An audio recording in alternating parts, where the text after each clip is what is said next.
जय जगन्नाथ। एक क्वेश्चन होची प्रीवियस ईयर क्वेश्चन। एक क्वेश्चन को आम एग्जाम रे केमिति इजी रे सॉल्व करवा।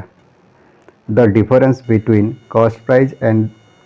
Selling price of an article 240 if the profit 20% the selling price आमको केते पचारिछि selling price clear 20% profit means 120 by 100 clear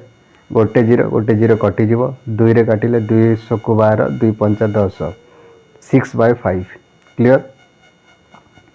20% profit means 6 by 5 5 हूँ कॉस्ट प्राइस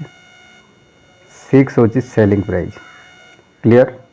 क्वेश्चन रे आमको पचारि the difference between cost price and selling price एवं cost price difference केते 6 रु 5 डिफरेंस 1 ताल क्वेश्चन रे आमको देइछि